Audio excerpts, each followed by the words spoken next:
If I were to have contemplated where I wanted myself to be in 10 years ago, I don't think that the word entrepreneur would ever have come into my vocabulary.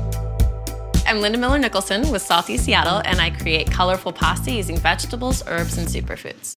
I've been making pasta my entire life since I was 4 years old. When my son went through a very picky eating stage, I was like, you know, pasta's his favorite food. I make it all the time for him. I'm just gonna amp up my vegetable pasta. He didn't know what he was eating at the time. Then once he figured out, oh, I can't actually taste the beets. Okay, this isn't bad. He was sort of that initial catalyst for, but can you make blue? But can you make purple? All of a sudden, I'm weaving 25 different colors together into these amazing, beautiful patterned pieces of art, you could say. It eventually sort of took off like wildfire, and I'm able to spread the joy of my art through social media platforms. But that doesn't necessarily translate to dollars. For me personally, I never wanted to lose that artistic aspect to what I was doing. But at a certain point, if I'm spending 80 hours a week doing this, there needs to be a return on that time investment. While I think your Instagram can be sort of like a, you know, a calling card in a sense, you have to actually drive those people somewhere so that you can, you know, create the revenue.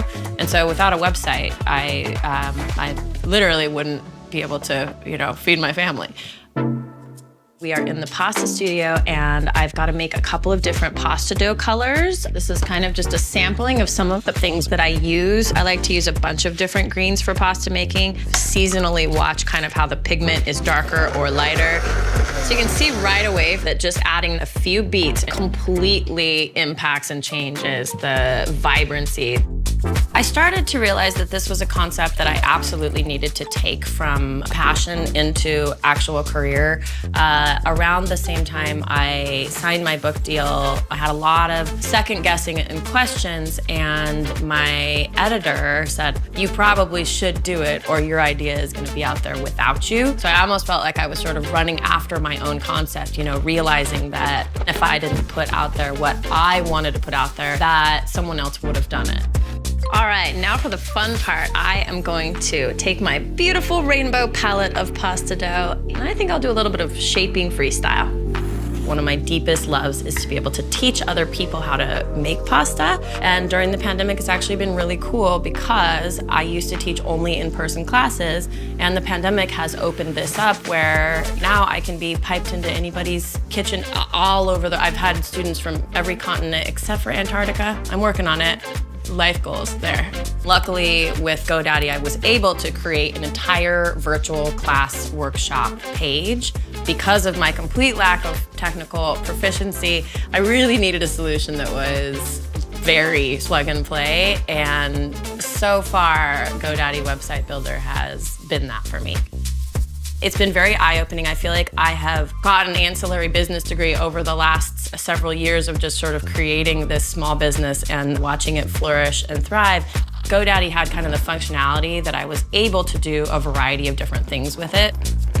Hi, Linda, how's it going? Great. Being here, in your space, in your dojo. Did you say dojo? And is that spelled D-O-U-G-H? It is now. Okay, it is. Everything is bright, you are colorful. I think going to a lighter color palette, filling it in, you know, with little accents here and there that, again, really reflect who you are.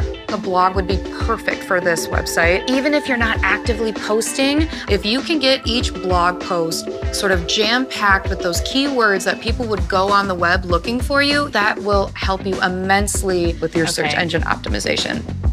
You're kind of going at this upward trajectory. And every time you say yes to a project, you're no longer going up, you kind of go outward from there. And you have to figure out where you're willing to stop going up. It's how I determine whether or not I'm gonna add a new sort of aspect to my business. If I can do this and then it can kind of become sort of a source of passive income, then maybe that's a good idea. Maybe I will invest the time. As a female entrepreneur, we kind of have it a little bit more ingrained that if a job comes into my purview, you know, okay, I better take the job no matter if the feeling isn't right. And now I'm starting to learn to be a little bit more selective. And then the jobs that do land in my lap are the ones that I truly want to take on, and it helps me to be a little bit more excited about it.